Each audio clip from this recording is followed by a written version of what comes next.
guys, welcome back to my channel. Today I'm going to be showing you my brand new Erin Condren, and it is different than the one I had last year. This was my 2021 planner. As you can see, the new one is significantly thicker because I have the notebook, the max amount of notebook pages in the back of the new 2022 planner. And as you can see here, this planner has the vertical spread. And this year, in my 2021 planner, I do not have the vertical spread. I have chosen to do the notebook spread, so I can kind of make my own spread as I go along. So I chose the floral in the Erin Condren.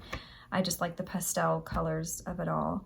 And when you open it up, this is what it looks like. It has the typical use the dry erase on, and then it has the starter page. And then these are just beautiful. And every month has a specific flower. I really, really like the art style in this planner. A yearly overview, a place where you can write in goals or break these up into quarters, which I will do first, second, third, fourth with the months written in. And of course you get a blank sheet of notebook paper here. And then each month has its own flower. January is the lotus.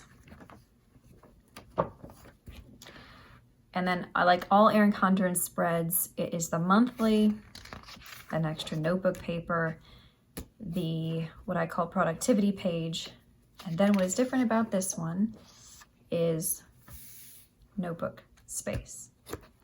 So I have 2, 4, 6, 8, 9 pages of notebook paper between here and the next month, which I really like. So we have all of those that goes straight back through to the ending month of December.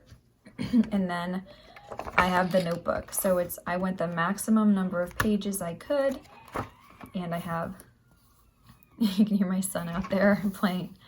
I have the max number of notebook pages. So I have those. Then I have the more neutral toned stickers, and of course they give you the dates, and then this really pretty folder back here. And then from last year's planner, I actually didn't use any of the stickers. I totally forgot there were stickers in the back, so I just moved those stickers over here.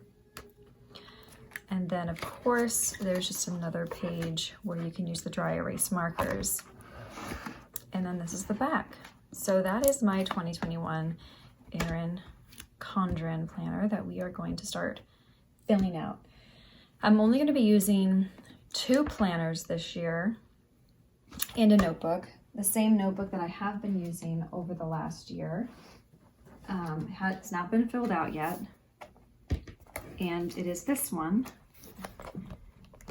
that I have, and I've only filled that much. Let me do this. I've only filled about that much of it, so I still have all of this left to go. And obviously there's stickers down here, but this is my content planning where I kind of write out my YouTube video ideas, especially for the audiobook sessions I'm doing. And then what is not here yet, but I can show you the same brand, is this bullet journal. So this bullet journal I had last year. I had 2 of them. I started using it, I haven't finished it.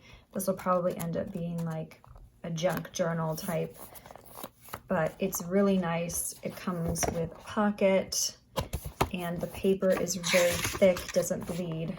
So I'll be getting a new one, a brand new one in the mail of this bullet journal tomorrow, and I will start to do my personal tracking in here. And because I don't have my bullet journal, but I do have some other things that I purchased for myself, I got these Cali Art fine tip dual tip brush markers. So that is what the case looks like. And these are the colors I got. So I'm very excited to use these for my bullet journal. And they have dual tips. So they have that side, and then they have that side. I really wanted to keep my Erin Condren planner as my content work planner, and then I wanted to keep my personal things separately. That way, if things get a little bit too personal, I could keep them away from sight. So I also got these wonderful Micron pens. So I have everything from 0.005 all the way up to 0.08. So from the thinnest to the thickest, I got this in a 6-pack. So these are great for bullet journaling. Then what I also got were these stencils. So I am not artistic whatsoever. They even came with these super cute stickers, which I didn't expect, but apparently I picked the one that has the stickers when they're really pretty pastel, which is perfect. But I'm not artsy, and I can't draw to save my life. So I got stencils. So I'm really excited about bullet journaling now, because one of the most daunting things for me was the inability for me to draw. So I have all these cool little habit trackers. I am so excited to use this one for my mood tracker. That is going to be awesome. Got some more here. And this is, this company is Your Zakoto, or Zakoto is the company name. They're on Amazon. Look at these, aren't these cool? So I'm super excited to utilize these. Like I said, I am not an artist, and I have never claimed to be. So I'm super happy that they make these for non-artsy people like myself who still really want to bullet journal because we find it helpful. So I am excited. Thank you so much for people who make stencils for people like myself who are not artsy. Yeah, I think they're super cool. When my bullet journal gets here, I will definitely be showing you guys my spreads, because I have a few different ideas for the trackers that I want. So let's get into setting up my new planner. I can't believe it's already time for Q1. So let's get started. I love the prospect of a new planner. I love using new pens. So I'm super excited to break out these dual tip brush markers. Again, the brand is Cali Art. I love Tombos. However, Tombos are a little expensive. So I kind of found the best knockoff ones that I could. And the reviews weren't too bad.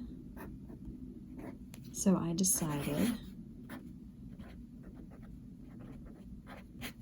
to go ahead and do this. So they write really nice, they write really smooth. Again, I am not an artist by any sense of the imagination. I have horrible handwriting, but I now own my Erin Condren, so we've gotten that done.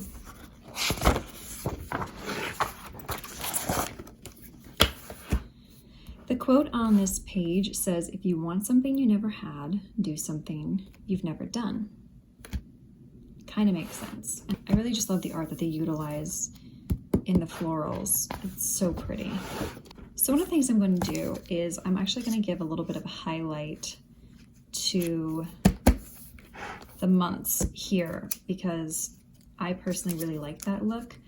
I think it looks really pretty, and yeah, I'm going to do it in the bullet journal, and I'm going to do it here because I just think it's so aesthetically pleasing, and it just makes it pop that much more.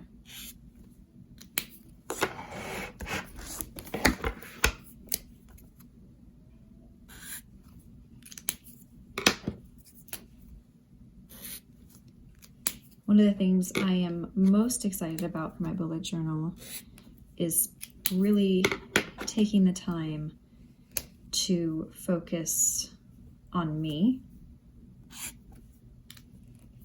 and just enjoy the process of getting better at routines, getting better at taking care of myself, getting better about my times on and off screens, and really focusing in on my work the best that I possibly can. That is one of the things I'm super excited about for my bullet journal, and I am so excited that I have this Erin Condren to kind of keep everything else separate. So what I usually do on this page, what I did for my 2021, is I had my goals, I had my quarters going down. So Q1, all the months, 2, so on and so forth. And that is what I am still going to do this time around. So we have January, December. So I have my Q1, Q2, Q3, and Q4, and then I will write in here my goals that I have for each month, possibly overall for the quarter. Then I have this empty notebook page, which I think I'm going to write down all of my goals for work in 2022. So weird to say that now. So all the goals that I want to accomplish in 2022 will go on this page. And I'll leave room so I can add in case anything changes. And then this is the January tab page, and it's a lotus. And the lotus represents enlightenment and self-regeneration. Reset your mind, renew your strength, and rise. And again, I think these are just really beautifully drawn. They're so pretty. And then you have the monthly spread. So I will be going through here and putting in birthdays because there's a lot of birthdays over the course of the next 3 months, including my son's first birthday. I cannot believe I am saying that. My son is going to be 1. I cannot believe it. It's a little bit overwhelming, but we will manage, I promise. So I will go through, fill out when all of the bills are due, fill out when I have deadlines for audiobooks, and then on here, I will write down the most important things of that month for work and for content creation. Again, like I said, the bullet journal that I'm getting tomorrow will be used to set up for personal use. And then just like in all the Erin Condren, or the majority of the Erin Condren planners, you have another sheet, empty sheet, and I think this is going to be where I put in all of my necessary to do for the week, highlights of what's going on. And some of that can also come over to this productivity page. I'm still not 100% certain, and it's going to take me a couple of minutes or so to go over what I want where. If I want, my YouTube to be here, my audio to be here, my task overall list of the week to be here, my writing down here, it's just going to depend. And then of course we have the blank slate. So I have been watching some YouTube videos and trying to get some ideas about how to utilize this to the best of my ability. And the way that I'm kind of going to do it now is I'm going to make it pretty, make it aesthetic, and I am going to be using each page as a to-do page. So I will have my chores to-do list probably up in here. I will have my work to-do list down in here, probably really track the time that it took me to do that. Any little notes down and through here. So I might split it in 3s. Not 100% sure yet. It's going to take a couple of weeks for me to really get into the flow of it. But I want to use the notebook part of this for like my notes. So any kind of idea that I have, you know, write down the date and what I need to do. This extra notebook is really going to be helpful for me to, you know, write down content creation. As you can see, I already have, you know, videos written out, and I have another couple of videos for my audiobook sessions that I need to write out to get ready to go. I have to edit up an interview that I did with a really good friend of mine in the audio industry. She was amazing at giving me good information so that I can give it to y'all. So this is definitely going to be an experiment, and I'm really excited for it. I'm looking forward to it. I'm going to think about it for a couple of days, and then I will get back to you guys with the first plan with me, and we'll kind of just take it as it comes. I'm super looking forward to getting my new bullet journal because I'm very excited to show y'all that setup, and it might take me a few weeks to get a really good handle on it, but I've been watching some people like Amanda Rach Lee about how to bullet journal and how to set up spreads and things and keeping it really minimalistic. I have some really cute vintage butterfly floral stickers and scrapbooking pieces coming that I'm looking forward to utilizing in the bullet journal, and just to keep it at a very vintage pastel. Pastel is like my vibe this year. If you look at the tabs on here, they're all kind of light, and I just feel like for 2022, that's where I'm going. So I hope you enjoyed this video. Please comment down below what you are using for your planners for the new year, and I will come back to you guys with a bullet journal update or walkthrough, and it'll be really funny because it'll just be me scribbling through bullet journaling the way that it probably should not be done, but we will get our legs underneath us, and it might be funny. We might mess up. So come and join us. So from me to you guys, one love.